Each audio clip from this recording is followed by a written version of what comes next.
ओफो, have you heard this? Gold के prices rocket की तरह हो रहे हैं और ये नॉर्मल तो बिल्कुल भी नहीं है। पर इसके पीछे रीजंस क्या हो सकते हैं? Reason number 1, central banks gold को होल्ड कर रही हैं। चाइना, रशिया, इवन आरबीआई भी गोल्ड को हैवी क्वांटिटी में बाय कर रहे हैं, जिसकी वजह से इसके प्राइसेस बढ़ते जा रहे हैं।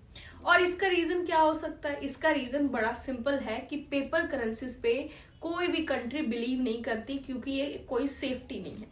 But gold, as you know, एक ग्लोबल इन्वेस्टमेंट है, इसीलिए गोल्ड में ज्यादा कंट्रीज इन्वेस्ट करना चाहती हैं। And the second reason is wars, market instability और अनस्टेबल इकोनॉमीज।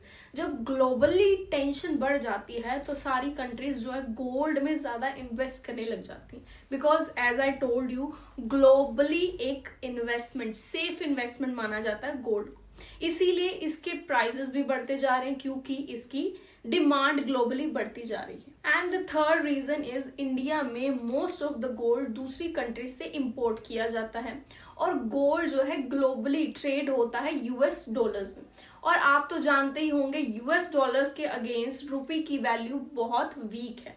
और क्योंकि यूएस डॉलर्स स्ट्रांग है और गोल्ड भी यूएस डॉलर्स में ही ट्रेड होता है, इसीलिए वो हमें महंगा पड़ता है। और इसका डायरेक्ट इम्पैक्ट पड़ता है मिडिल क्लास और लोअर क्लास सोसाइटी पे। पर इसमें गवर्नमेंट का क्या रोल है? हर कोई गवर्नमेंट को ही ब्लेम कर रहा होगा, डेफिनेटली। पर आप लोगों को ये जानना बहुत ज़रूरी है कि गवर्नमेंट इस पे डायरेक्ट कंट्रोल नहीं कर सकती है। गवर्नमेंट के हाथों में प्राइस को कंट्रोल करना है ही नहीं। हाँ, वो उसे थोड़ा इन्फ्लुएंस कर सकती है, जैसे कि वो इंपोर्ट पे टैक्सेस लगा सकती है, टैक्सेस बढ़ा सकती है, या फिर वो आरबीआई के थ्रू गोल्ड को बाय करके इकोनॉमी को प्रोटेक्ट कर सकती है, या फिर गोल्ड डिपॉजिट जैसी स्कीम्स ला सकती है। बट ग्राउंड रियलिटी ये है कि इसमें आम आदमी सबसे ज़्यादा सर्वाइव कर। सो ये याद रखो, जब सोना ज़्यादा चमकने लगता है, दैट मीन्स हमारी इकोनॉमी स्ट्रेस में है।